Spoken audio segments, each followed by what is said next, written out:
Eagles news, rumors, overreactions coming your way. But first, what a victory last night on Monday Night Football against the Minnesota Vikings to push the Birds to 2-0 on the year. Thoroughly outplaying Minnesota on both sides of the ball. Just a dominant all-around performance. So with that, if you're juiced up, pumped up about the win, I want you to hit that thumbs up icon and like the video. E-A-G-L-E-S, Eagles. And let's start the show.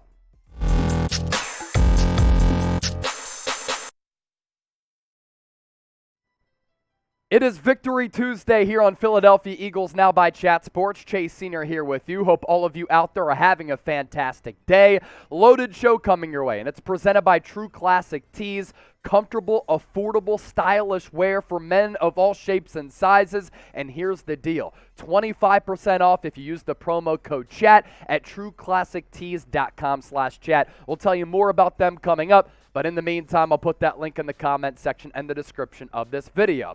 So coming your way on today's show, really so much to discuss and dissect from last night's victory over the Minnesota Vikings. We're talking Eagles news. We're talking Eagles rumors. We're talking about Jalen Hurts balling out and overreactions following just a really impressive win over Minnesota, an early season litmus test to see just how good the Eagles are. Are they the best team in the NFC? We'll talk about that a few minutes down the road. But I need to start, and we need to start with Jalen Hurts. Is he an MVP candidate through 2 games? And if he continues to play like this, flourish, thrive, make strides forward as a passer, could he become one of the more highest paid quarterbacks in the National Football League? And could he become a bona fide MVP candidate in this league? I think the answer to that is yes, because of his ability to impact games in multiple facets, as a thrower and as a very dynamic runner, and an all-around weapon at that quarterback spot. You look at what Jalen Hurts did against Minnesota last night,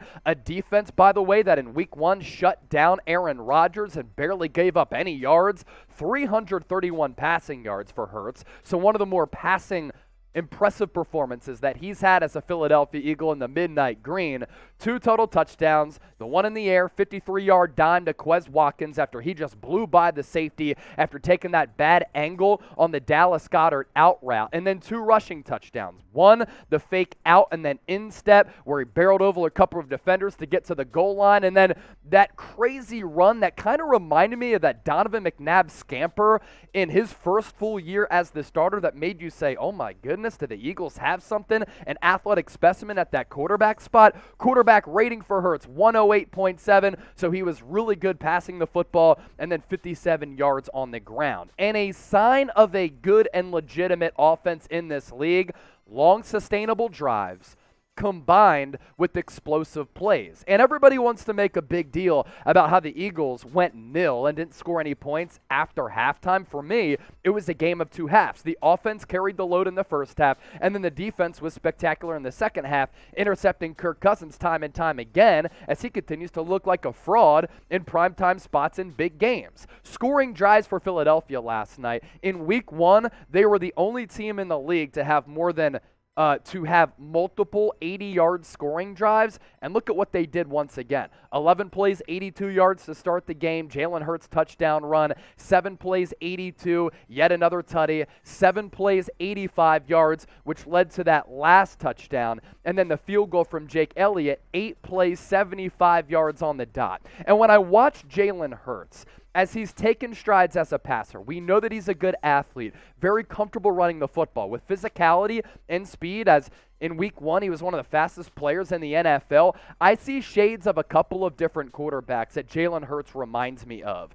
Cam Newton, but a little bit shorter, but the physicality and running the football and the cuts that he's able to make. Lamar Jackson with his elusiveness running, but I think that Jalen Hurts could become a better passer than Lamar. The leadership qualities and dual threat ability of Steve McNair, and let's throw it back to Donovan McNabb. When he was in shape, when he was a top 5 quarterback in this league in the early 2000s, before he really didn't want to be known as a running quarterback and started throwing it a little bit more, in the early going, Donovan McNabb was really a legitimate 2-way threat in terms of chucking it as well as running it. And overall takeaways for Hurts last night, and really up to this point through 2 games. He's made some mechanical improvements. I think the accuracy is better. He's been throwing with anticipation, throwing on the run really comfortably. The deep ball accuracy, I always think that's been an underrated element to his game. Has a knack for running the football and finding some of these creases and running lanes. And then the overall character and just demeanor of Jalen Hurts. Cool, calm, and collected, and those leadership qualities that I think are just absolutely fantastic. And when you think of MVP candidates, right, just think about this, right? You look at the NFL right now and some of these players who have won the MVP award in years past. When you think about MVP candidates in the NFL, you have to pose a couple of questions. What is their overall impact on the game? Well, for Jalen Hurts, he can carve you up and dice you up and slice you through the air if he's able to continue to make these strides as a passer and on the ground. But also, what does that individual player mean to their respective team? And if you took them away from that team, what would their identity be? How would they play? How would they perform? How would they look? And if you took Jalen Hurts off the Philadelphia Eagles, they have catered this offense to what he does well with the offensive line, with the play calling, with the skill players around him. Jalen Hurts, folks, through 2 weeks of the NFL season, is an MVP candidate. To me, it's not an overreaction. So if you've been impressed with Jalen Hurts and the growth that you've seen take place, show him some love in the comment section. He was so pumped up in front of the home fans at Lincoln Financial Field last night. I think this guy has the makings of a potential franchise quarterback, and I've been saying that for a really long time. I want you to type his jersey number 1 in the comment section.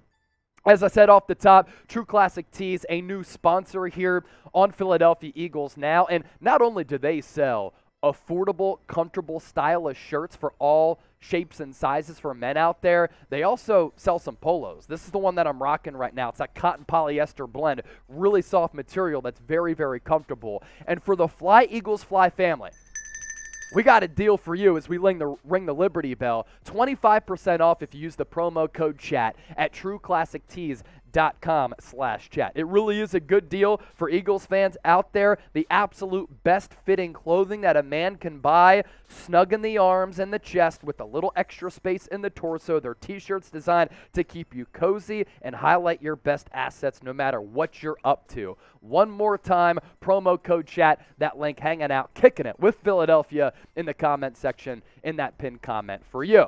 Overreaction number 2. Eagles are the best team in the NFC. I actually don't think that's an overreaction either. Look, through 2 weeks of the year, which other teams are matching up with Philadelphia so far? I think the Tampa Bay Buccaneers are really good. I think the San Francisco 49ers, even with Jimmy Garoppolo, are a very well-rounded football team. Rebound game in week 2 for the Green Bay Packers against the Chicago Bears. Cowboys are frauds for me. There's going to be a team out there that elevates, rises up, and ends up surprising a lot of people. But the Eagles are so well-rounded. And what I like about the Eagles, they can win in multiple ways and in multiple areas. Running the football, passing the football. They have elite offensive weapons. Week 1, A.J. Brown goes off, and Devontae Smith doesn't have a catch. And then he comes back in week 2. He's targeted often. He has a big game, but so too does A.J. Brown, who is just such a great weapon, picking up yards after the catch, making guys miss, bringing physicality to that wide receiver spot, winning those 50-50 balls. And then if you shut those two guys down, you can go to Dallas Goedert. Quez Watkins can take the top off of the defense with that blazing speed. You have a couple of really good running backs who can run it and catch it in Miles Sanders, Kenneth Gainwell, and Boston Scott, and the offensive line is fantastic. And at the end of the day, credit to Nick Sirianni. I think Nick Sirianni as a head coach is a keeper. Now, something to keep an eye out for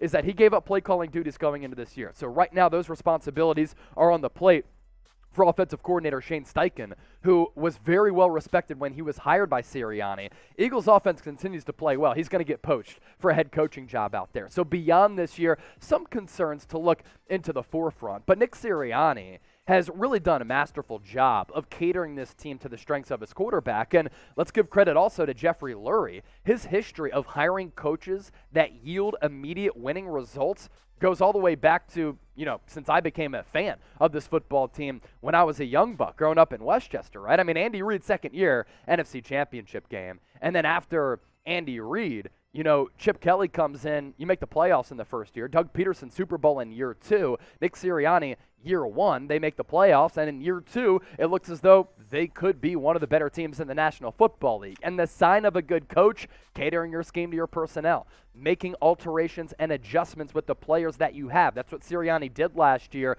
They wanted to chuck it early in the year. It wasn't working, so they pivoted. They started running the football, and that's what this Eagles offense has evolved into. It is a Jalen Hurts type of identity of an offense, and they're living and breathing off of what he does well and how he carries himself. That right there, credit to the coach and a very good culture in Philadelphia after that Doug Peterson tenure ended in a very rocky fashion.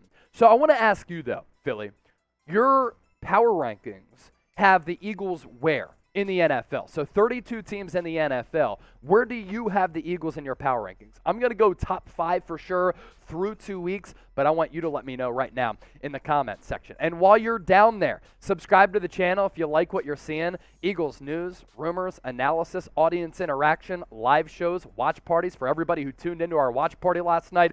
It was an absolute blast, nearly $600 in super chats, and we were able to pick up 125 new subscribers. The goal for the end of the year, make this the best Eagles channel out there, and I think we're already doing that, but I want to get to 50,000 subs by the end of the 2022 NFL season, and hopefully we're talking about a Lombardi Trophy in South Philadelphia and a parade down Broad Street that ends at the Art Museum steps once again.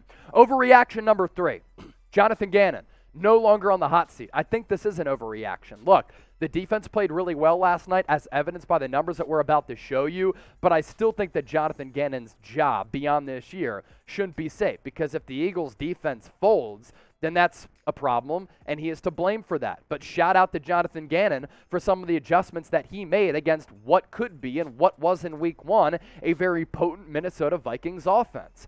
Bird's able to hold the Vikings to 4 of 12 on third down. That's an improvement from Week 1. 265 total yards for the Vikings, also an improvement. Yards per play for Minnesota, 4.5. The Eagles were putting up 7.1 yards per play. Just 62 rushing yards with Kirk Cousins as the leading rusher on this team, and then 3 turnovers. Darius Slay with the 2 picks, and Avonte Maddox climbing the ladder for the other INT. Primetime Kirk. Yeah, it was primetime Kirk last night. So how would you grade the Eagles' offense? That's my last question for you before we hop on out of here and get to some more notes on the show.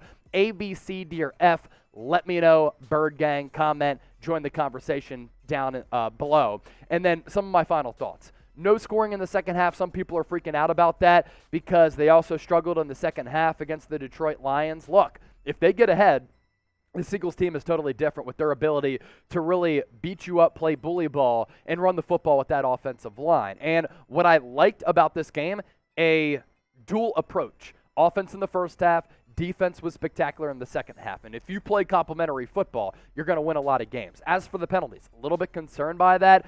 The Eagles the last 2 years under Nick Sirianni have had the most illegal men downfield. That's something that they have to clean up. The pick plays as well. I think they've gotten shafted on some of those calls, but that too, something that comes down to coaching that the Eagles do have to clean up. Okay, lastly, subscribe to the channel, youtube.com/EaglesNow. Eagles Overreactions. I think it was a success. If you think so, hit that thumbs up icon, like the video. Live show coming your way on Thursday. Watch party on Sunday against Carson Wentz and the Commanders. We're only getting started here on Philadelphia Eagles Now. Appreciate the love and support.